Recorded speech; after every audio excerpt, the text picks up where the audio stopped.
Sorak-soreannya Tuhan.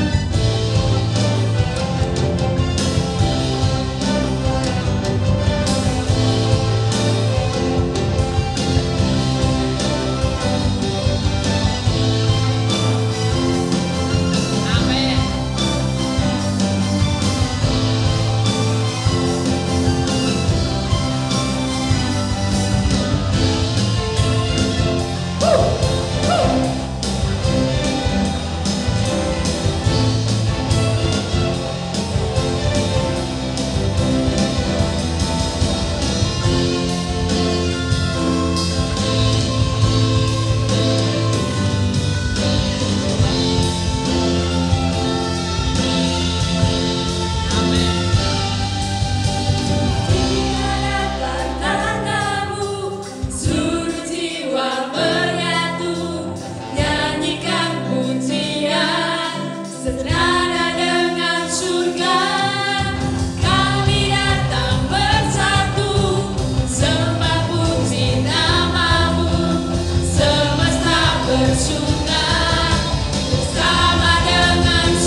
Bersyukur kepada Tuhan Yesus karena Yesus baik.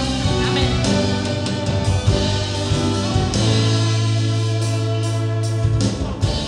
Tuhanlah kekuatan dan mazmurku. Amin.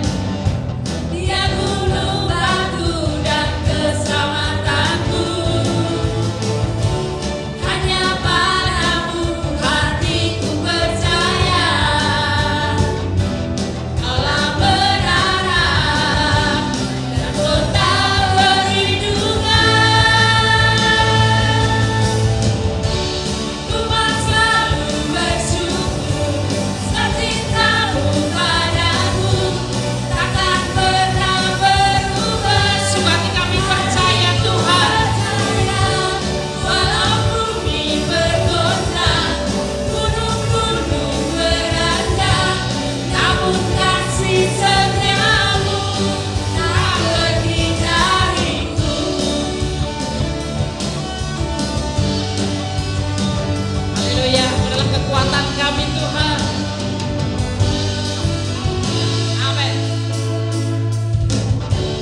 Tuhanlah kekuatan dan mazmurku.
Yesus.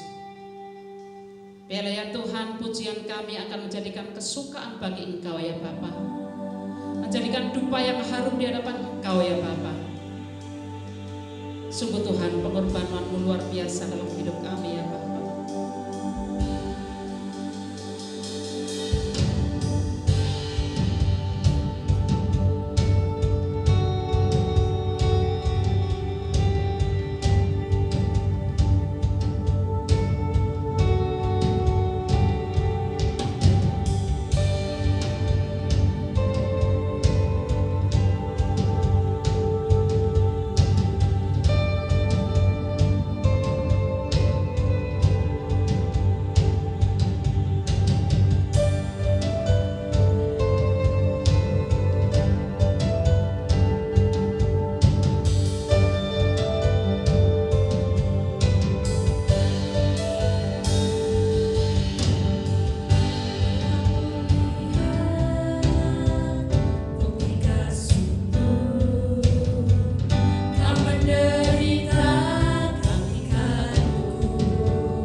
kasih-Mu ya Bapa.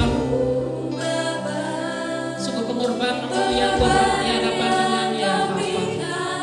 Kau sungguh mengasihi hidup kami ya Bapa. Sungguh terlalu mahal Tuhan darah-Mu ya Bapa. Sudah tercurah untuk kami ya Bapa. Untuk menebus dosa-dosa kami ya Bapa. Katakan terlalu besar.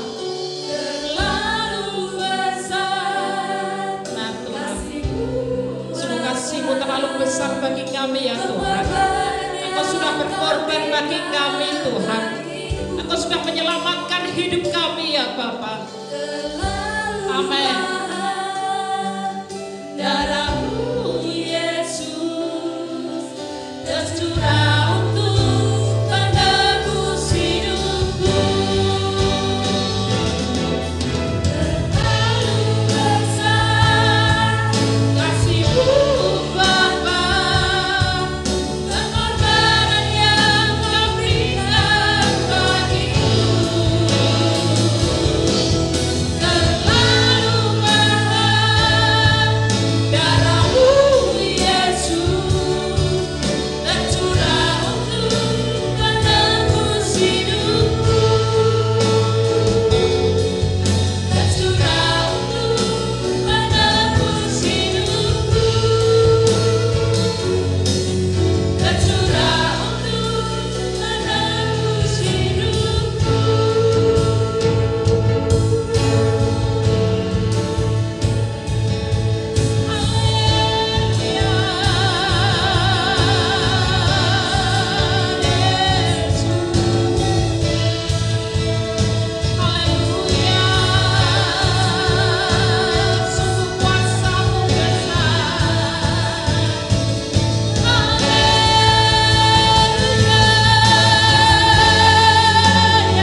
rasakan di dalam hidup kami ya Bapa. Sungguh darah-Mu Tuhan terlalu mahal bagi kami ya Tuhan. Engkau mengasihi hidup kami Tuhan. Sekali lagi Tuhan katakan, sungguh terlalu besar. Terima kasih ya Bapa. Sungguh kasih-Mu telah mengubahkan hidup kami. Kasih-Mu telah menyelamatkan kami Tuhan.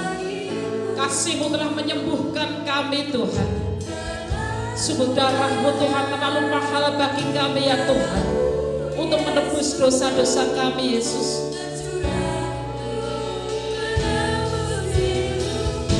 Amin.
Sehingga kami sebagaimana kami ada saat ini, Tuhan sudah selamatkan kami, Tuhan sudah pulihkan kami, Tuhan sudah sembuhkan kami, Tuhan sudah memberkati kehidupan kami ya Bapa. Terima kasih Tuhan Yesus, terima kasih Engkau baik, sungguh baik, teramat baik ya Bapa dalam hidup kami. Sementara ya Tuhan, kami akan mendengarkan sebagian dari firman-Mu. Biarlah pengurapan Allah, pengurapan Nabi itu boleh Tuhan taruhkan atas beliau ya Bapa. Sehingga apa yang akan disampaikan itu adalah perkataan yang dari Engkau ya Bapa. Itu firman yang dari Engkau Yesus. Itu firman yang akan mengubahkan kehidupan kami, menegur hidup kami, membawa kepada kami ya Tuhan jalan kebenaran ya Bapa. Terima kasih Tuhan Yesus, terima kasih. Berkati ya Tuhan hamba-Mu. Berkati juga ya Tuhan untuk jemaat Tuhan yang saat ini beribadah bersama-sama dengan kami ya Bapa. Pengurapan yang sama, hati yang lemah lembut, hati yang subur Tuhan akan taruhkan atas semua jemaat Tuhan. Terima kasih Tuhan, kami siap diberkati Tuhan, hanya di dalam nama Tuhan kami Yesus Kristus. Haleluya, amin.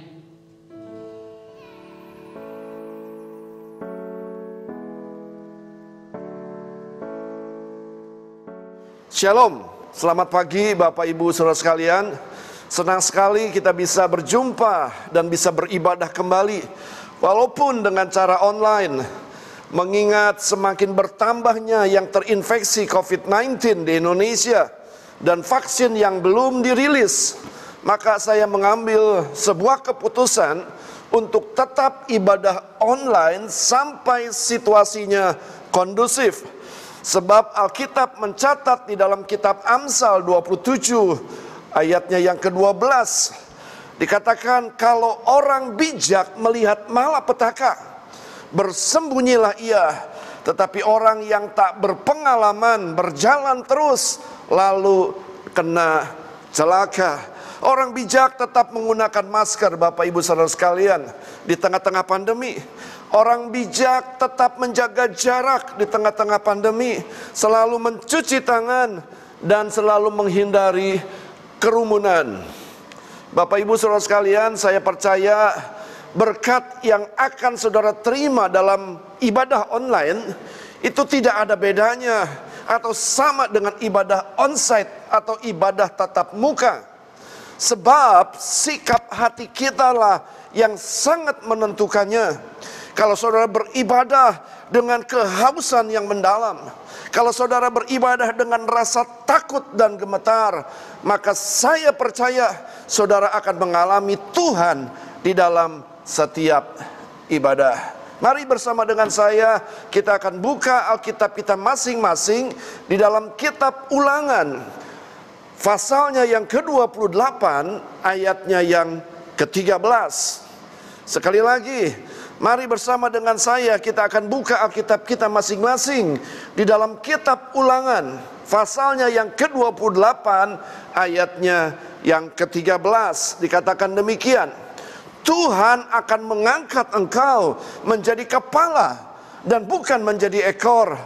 Engkau akan tetap naik dan bukan turun apabila engkau mendengarkan perintah Tuhan Allahmu yang kusampaikan pada hari ini, kau lakukan dengan setia.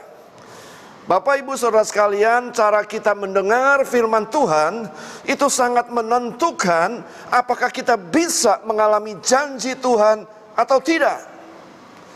Apalagi di masa-masa pandemi seperti ini, ada banyak tantangan saat saudara mendengar firman yang disampaikan secara online. Mungkin pada saat kita mendengar firman Tuhan, tiba-tiba handphone kita berbunyi, atau situasi rumah yang tidak nyaman, berisik dan sebagainya. Dengar dengan baik artinya mendengar dengan penuh konsentrasi, dan saudara menyimpan dalam hati untuk direnungkan dan dilakukan dengan setia. Contoh Maria, dia duduk diam di bawah kaki Yesus. Dia mendengar firman Tuhan dengan baik. Dia simpan dalam hati untuk direnungkan siang dan malam, supaya ia boleh bertindak, dan pada akhirnya hidupnya berbuah, nama Tuhan Yesus dipermuliakan. Sebab iman itu datang dari pendengaran akan firman Tuhan. Saudara yang dikasihi oleh Tuhan, saudara tidak mungkin bisa melakukan firman Tuhan kalau saudara tidak mendengarkan firman Tuhan dengan baik. Oleh sebab itu, cara kita mendengar firman Tuhan itu sangat menentukan kita diberkati atau tidak. Saya percaya ayat ini sudah tidak asing buat saudara dan saya. Seringkali kita dengar saat doa berkat di akhir ibadah, seorang hamba Tuhan mendoakan jemaatnya, mengatakan, pulanglah bawalah berkat, engkau akan menjadi kepala dan bukan menjadi ekor. Perjalananmu akan terus naik dan tidak akan pernah turun. Diberkatilah kambing dombamu, diberkatilah bakulmu, diberkatilah tanganmu, supaya apa yang kau kerjakan dibuat Allah berhasil. Bapak Ibu Saudara sekalian, ayat ini sudah tidak asing lagi, bukan? Kita sering mendengar bagaimana seorang hamba Tuhan memberkati jemaatnya di akhir ibadah. Atau mungkin ada banyak hamba Tuhan yang berkhotbah secara khusus ayat ini, termasuk pada pagi hari ini yang saudara dengar. Bapak Ibu Saudara sekalian, ini adalah firman Allah yang ditujukan buat seluruh umat Israel, yang diucapkan oleh hambanya Musa pada saat bangsa Israel mau memasuki tanah perjanjian. Bapak Ibu Saudara sekalian, berulang-ulang saya sering kali katakan, kalau berbicara tentang bangsa Israel itu berbicara tentang gereja Tuhan. Dan kalau bicara tentang gereja Tuhan itu artinya bicara tentang saudara dan saya. Itu artinya janji ini juga berlaku buat saudara dan saya. Dan ayat ini juga secara tidak langsung mematahkan pandangan tentang hidup ini seperti roda yang berputar, yang kadang-kadang di atas dan kadang-kadang di bawah.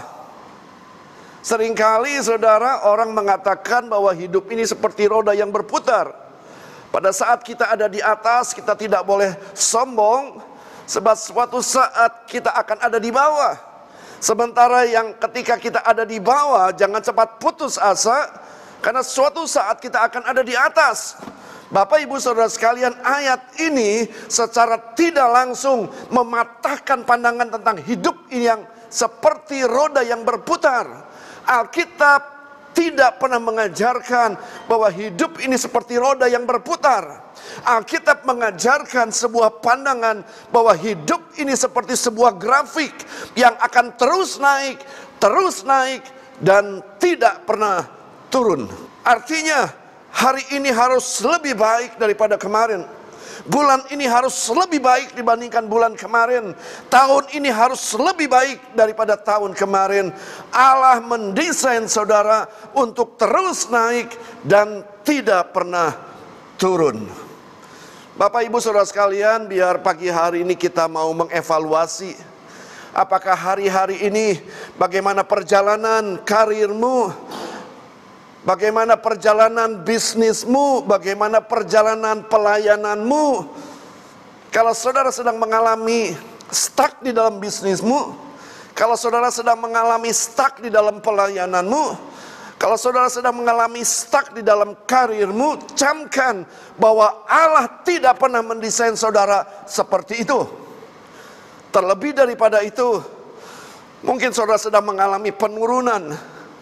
Pelayanan saudara sedang mengalami penurunan. Bisnis saudara sedang mengalami penurunan. Karir saudara sedang mengalami penurunan. Camkan Bapak Ibu Saudara sekalian bahwa Allah tidak pernah mendesain saudara seperti itu. Jangan pandemi menjadi alasan sehingga pelayananmu kepada Tuhan menurun. Jangan pandemi menjadi alasan sehingga karirmu harus mengalami yang namanya penurunan. Bapak Ibu Saudara sekalian, kepala bukan berbicara tentang jabatan atau sebuah kedudukan, tetapi lebih berbicara kepada sebuah pengaruh. Sebab kemana kepala pergi, ekor pasti mengikutinya. Artinya, saudara akan memimpin, saudara akan berdampak, dan saudara akan hidup berpengaruh. Seperti Yusuf di Mesir. Yusuf orang Ibrani, saudara, tinggal di Mesir. Minoritas, kepercayaan yang berbeda, saudara. Namun, yang minoritas tetapi punya pengaruh yang sangat besar di Mesir. Kata Yusuf, dikatakan demikian. Tetapi Yusuf menolak dan berkata kepada istri tuannya itu, dengan bantuanku, tuanku tidak lagi mengatur apa yang ada di rumah ini. Dan ia telah menyerahkan segala miliknya pada kekuasaanku. Bahkan di rumah ini ia tidak lebih besar kuasanya daripadaku, dan tiada yang tidak diserahkannya kepadaku selain daripada engkau, sebab engkau istrinya. Bagaimanakah mungkin aku melakukan kejahatan yang besar ini dan berbuat dosa terhadap Allah? Siapakah Yusuf? Yusuf orang Ibrani, saudara, minoritas di Mesir. Kepercayaannya berbeda dengan orang Mesir. Namun yang minoritas memiliki dampak yang luar biasa. Walaupun minoritas, ia punya pengaruh yang luar biasa. Walaupun dia minoritas, dia punya kuasa atas Mesir. Bapak Ibu Saudara sekalian, Alkitab katakan, engkau akan menjadi kepala dan bukan menjadi ekor. Di dalam Lukas 13 ayat 20, dan Yesus berkata lagi, dengan apakah aku akan mengumpamakan kerajaan Allah? Ia seumpama ragi yang diambil seorang perempuan dan diadukkan ke dalam tepung terigu 3 sukat sampai khamir seluruhnya. Saya mau tanya, kalau ada di sini yang suka membuat roti, kira-kiranya kalau 3 kilo terigu, maka ragi yang diperlukan 1 kilo. Apakah cukup? Bapak Ibu Saudara sekalian, tentunya sangat berlebihan. Untuk 3 kilo terigu, ragi yang diperlukan hanya 1 sendok makan. Nah, kalau ragi itu dicampurkan kepada terigu yang 3 kilo, ragi yang hanya sedikit, namun dampaknya, saudara, 3 kilo terigu itu bisa khamir semuanya. Bapak Ibu Saudara sekalian, kita minoritas, kita kecil, namun saya ingin beritahu, Tuhan sudah memberikan pengaruh yang luar biasa dalam kehidupan kita. Kita akan jadi pemimpin. Kita bukan menjadi ekor, namun kita akan menjadi kepala. Hidup kita akan berdampak, hidup kita akan bermakna. Bapak Ibu Saudara sekalian, kita terlalu sering mengamini ayat ini. tetapi kita seringkali tidak mengalami janji Tuhan. Bapak Ibu Saudara sekalian, sebagai kesaksian apa yang kami alami di masa pandemi, pelayanan saya bukan mengalami penurunan, tapi justru mengalami peningkatan. Setiap pagi, setiap malam, saya harus memimpin, saya harus berkhotbah lewat Zoom 2 pagi dan 2 malam. Bapak Ibu Saudara sekalian, tidak ada hari libur. Hari Minggu, saya harus berkhotbah secara online. Artinya saudara, di masa-masa pandemi bukan membuat pelayanan kami menjadi turun, tapi justru membuat pelayanan kami semakin hari semakin naik. Bisnis yang kami alami juga mengalami peningkatan. Kalau ada satu pintu tertutup, maka Tuhan akan bukakan pintu lain. Sehingga di masa pandemi kami tetap naik dan tidak pernah turun. Kalau saudara tidak mengalami janji Tuhan yang seperti ini, artinya ada sesuatu yang salah. Sebab janji Tuhan tidak terpengaruh dengan pandemi. Janji Tuhan tidak tergantung dengan pandemi. Di situasi seperti apapun juga, janji Tuhan ya dan amin. Jadi kalau saudara tidak mengalami janji Tuhan di masa pandemi, berarti ada sesuatu yang salah. Ada sesuatu yang seharusnya kita lakukan, tetapi kita tidak pernah melakukannya. Ada nilai-nilai kerajaan Allah yang harus kita bangun di dalam hidup ini, Bapak Ibu Saudara sekalian. Ada 4 nilai kerajaan Allah yang harus kita lakukan. Yang harus kita lakukan supaya kita terus naik dan tidak pernah turun sesuai dengan firman Tuhan. Yang pertama, nilai-nilai apa yang harus ada dalam kehidupan saudara dan saya? Yang pertama, hiduplah hari lepas hari. Saya teringat dengan satu pribadi namanya Simpson. Seorang yang dipakai Tuhan secara luar biasa. Dimulai dari kandungan yang mandul, dan selanjutnya Tuhan menampakkan diri kepada istri Manoah yang mandul. Lalu Tuhan mengatakan akan lahir seorang anak yang akan dipakai Tuhan dengan kekuatan yang luar biasa. Saudara bisa dapatkan di dalam Hakim-Hakim 16 ayat yang ke-19. Sesudah itu dibujuknya Simpson tidur di pangkuannya. Lalu dipanggilnya seorang dan disuruhnya mencukur ke7 rambut jalinnya. Sehingga mulailah Simpson ditundukkan oleh perempuan itu, sebab kekuatannya telah lenyap daripadanya. Ayat 20. Lalu berserulah perempuan itu, orang Filistin menyergap engkau Simpson. Maka terjagalah Simpson dari tidurnya, serta katanya, seperti yang sudah-sudah, aku akan bebas dan akan meronta lepas. Tetapi tidaklah diketahui bahwa Tuhan telah meninggalkan dia. Orang Filistin itu menangkap dia, mencungkil kedua matanya, dan membawanya ke Gaza. Di situ ia dibelenggu dengan 2 rantai tembaga, dan pekerjaannya di penjara ialah menggiling. Bapak Ibu Saudara sekalian, seorang yang dimulai dari dalam kandungan sudah dipakai oleh Tuhan. Di dalam kandungan ia sudah ditahirkan oleh Tuhan. Tetapi tiba-tiba ia mengalami keterpurukan. Seorang nasir Allah, di akhir hidupnya saudara, ia menjadi bahan tertawaan.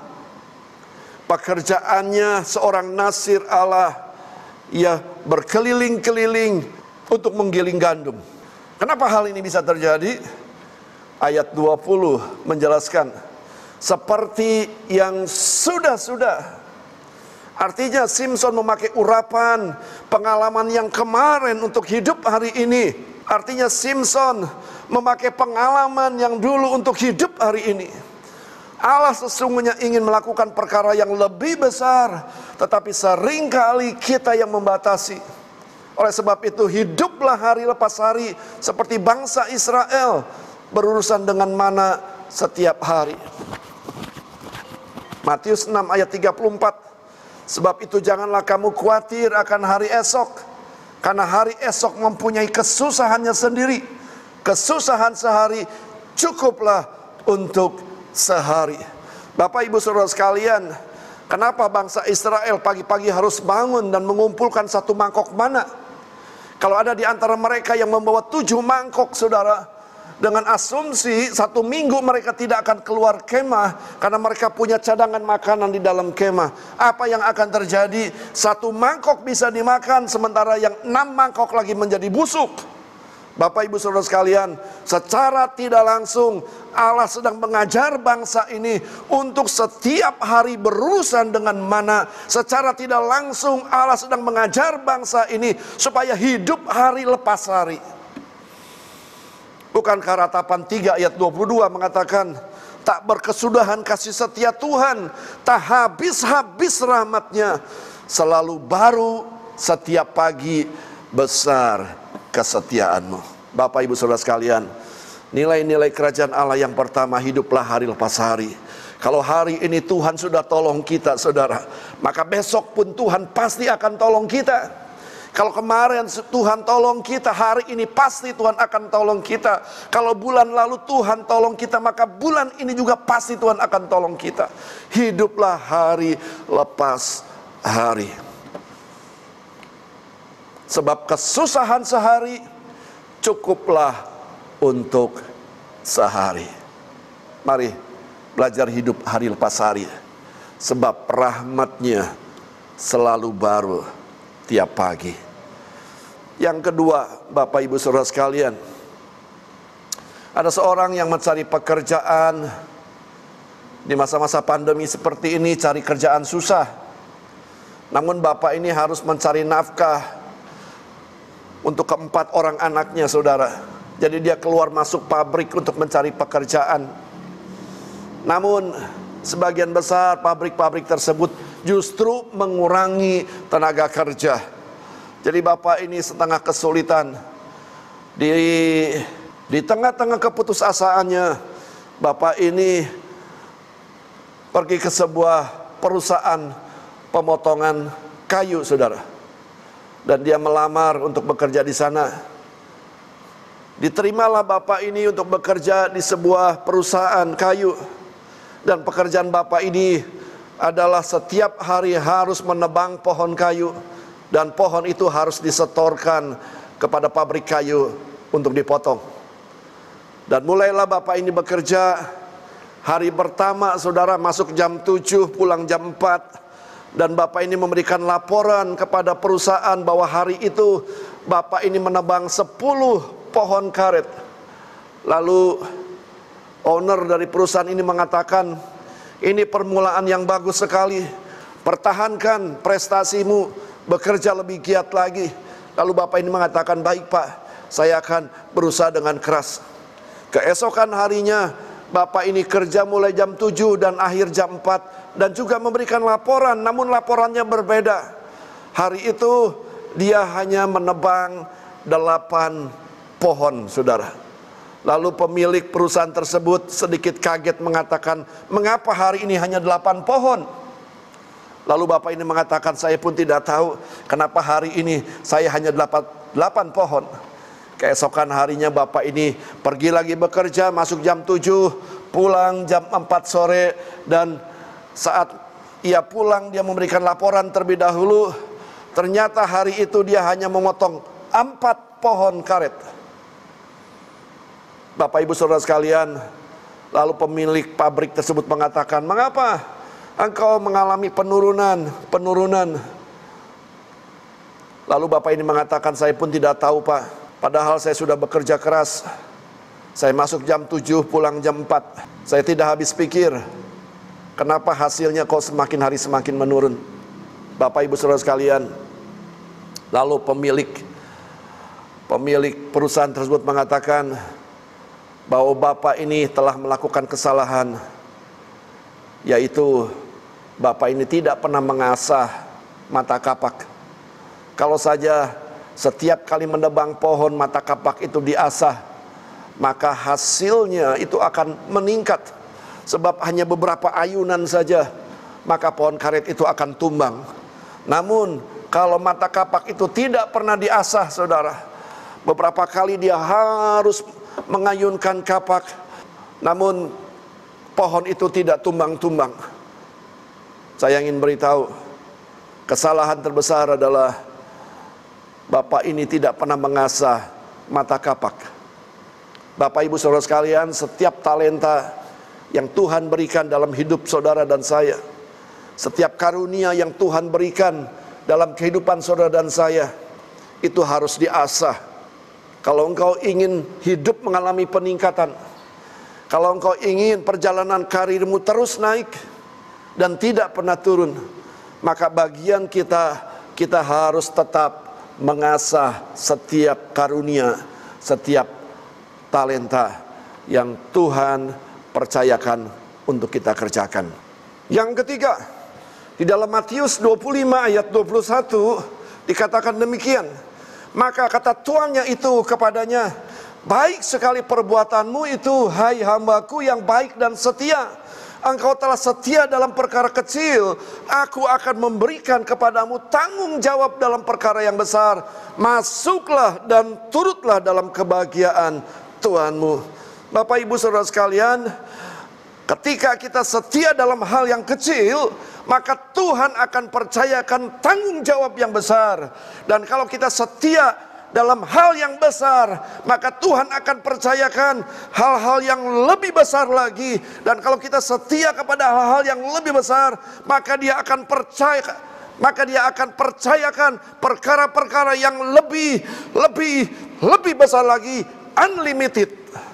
Bapak ibu saudara sekalian, Allah ingin kita mengalami peningkatan dalam hidup ini, baik dalam reputasi, baik dalam pelayanan, baik di dalam bisnis, baik di dalam berkat. Allah ingin kita mengalami peningkatan. Sampai berapa banyak? Unlimited. Ketika kita setia dalam hal yang kecil, maka Tuhan akan percayakan hal yang besar. Ketika kita setia dalam hal yang besar, maka Tuhan akan percayakan perkara yang lebih besar lagi. Dan ketika kita setia dalam hal yang lebih besar, maka Dia akan percayakan hal yang lebih besar, unlimited. Caranya bagaimana? Caranya kita diberikan talenta supaya kita setia dalam perkara yang kecil, maka Dia akan percayakan perkara yang besar. Bukankah Alkitab mengatakan engkau akan menjadi kepala dan bukan menjadi ekor? Itu dimulai dengan hal-hal yang kecil terlebih dahulu. Kalau engkau setia dalam hal yang kecil, maka Tuhan akan percayakan hal yang besar.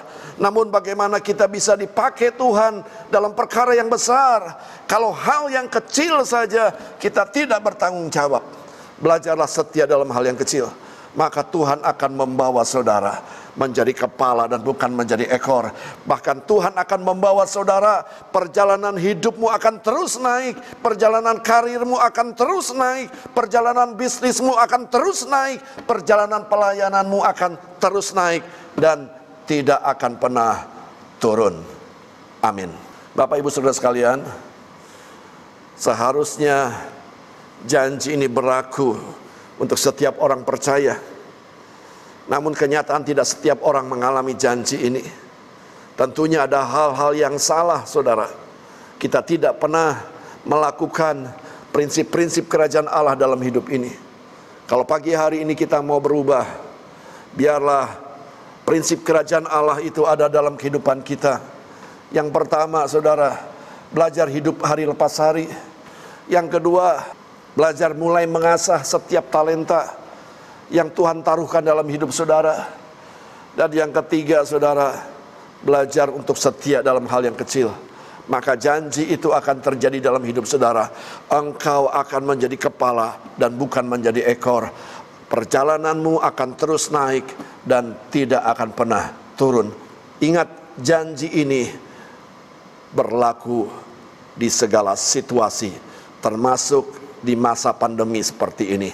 Saya mengalami di masa pandemi justru pelayanan kami terus meningkat. Saya mengalami justru di masa pandemi bisnis kami semakin berkembang. Karena janji Tuhan itu, ya, dan amin. Janji yang sama pun bisa berlaku dalam kehidupan Bapak Ibu Saudara sekalian. Mari kita berdoa. Amin.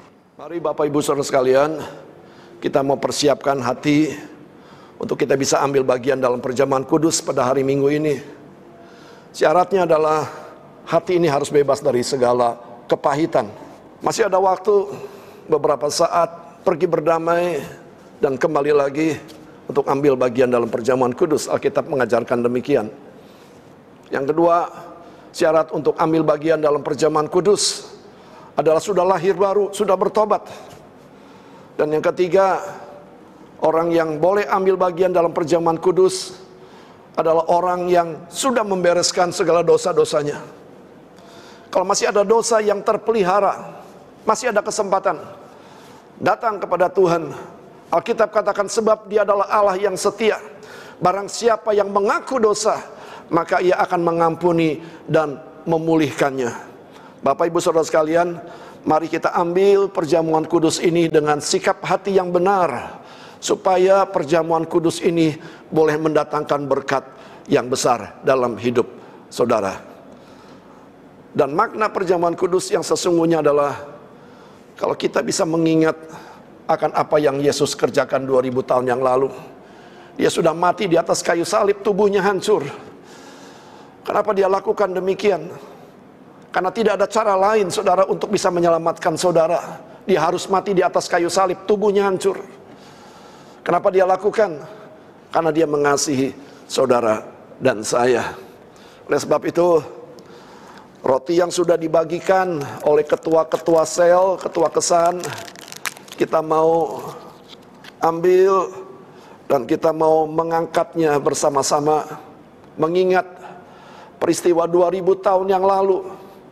Yesus sudah mati di atas kayu salib. Dan kata-kata yang terakhir Dia ucapkan, it is finished, it is complete. Semuanya sudah selesai di atas kayu salib. Segala sakit penyakit saudara sudah diselesaikan di atas kayu salib. Mari Bapak Ibu Saudara sekalian, kita angkat roti ini yang melambangkan tubuh Yesus. Sebab apa yang telah kuteruskan kepadamu telah aku terima dari Tuhan, yaitu bahwa Tuhan Yesus pada malam waktu Ia diserahkan mengambil roti, dan sesudah itu Ia mengucap syukur atasnya. Ia memecah-mecahkannya dan berkata, inilah tubuhku yang diserahkan bagi kamu. Perbuatlah ini menjadi peringatan akan aku. Mari kita makan dengan penuh ucapan syukur di dalam nama Tuhan Yesus.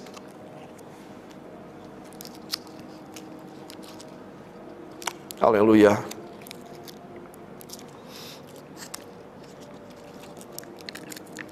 Kita akan angkat cawan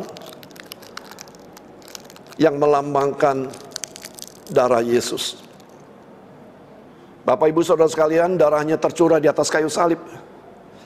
Darah yang sanggup menyucikan, darah yang sanggup menguduskan, darah yang sanggup membenarkan setiap dosa pelanggaran saudara dan saya. Demikian juga Ia mengambil cawan sesudah makan, lalu berkata, cawan ini adalah perjanjian baru yang dimeteraikan oleh darahku. Perbuatlah ini setiap kali kamu meminumnya menjadi peringatan akan aku. Mari kita minum dengan penuh ucapan syukur di dalam nama Tuhan Yesus. Kita mengucap syukur. Tuhan Yesus, kami mengucap syukur untuk pagi yang diberkati ini. Kami boleh mendengar firman Tuhan. Kami boleh ambil bagian dalam perjamuan kudus. Kami boleh mengingat apa yang sudah Tuhan kerjakan 2000 tahun yang lalu di atas kayu salib. Tubuhmu hancur, darahmu tercurah. Darah yang sanggup menyucikan kami, darah yang sanggup membenarkan kami. Terima kasih buat setiap pengorbananmu ya Allahku. Terima kasih Tuhan untuk perjamuan kudus. Terima kasih untuk tubuh yang hancur. Terima kasih buat darah yang tercurah. Terima kasih Tuhan Yesus. Terima kasih. Hamba berdoa pagi hari ini untuk setiap saudara kami yang mengikuti program ibadah online ini dimanapun mereka berada. Kiranya berkat anugerah Tuhan boleh turun atas kehidupan mereka masing-masing. Secara khusus di tengah-tengah COVID-19, segala pergumulan mereka, sakit, penyakit, masalah keuangan, masalah pekerjaan, sesungguhnya Tuhan sudah selesaikan di atas kayu salib 2000 tahun yang lalu. Oleh sebab itu pagi hari ini kami mau raih dengan iman bahwa Tuhan sudah mengerjakannya di atas kayu salib, dan kami terima pertolongan Tuhan. Bapak Ibu Saudara sekalian, angkat kedua belah tangan saudara untuk menerima berkat. Pulanglah, bawalah berkat daripada Bapa, kasih daripada Tuhan Yesus Kristus di dalam persekutuan Allah Roh Kudus. Mulai pagi hari ini sampai Maranatha, Tuhan datang yang kedua kali menjemput saudara dan saya menjadi jemaat yang tidak bercacat celah. Di dalam nama Tuhan Yesus, mari yang percaya katakan bersama-sama, amin. Tuhan memberkati. Selamat hari Minggu.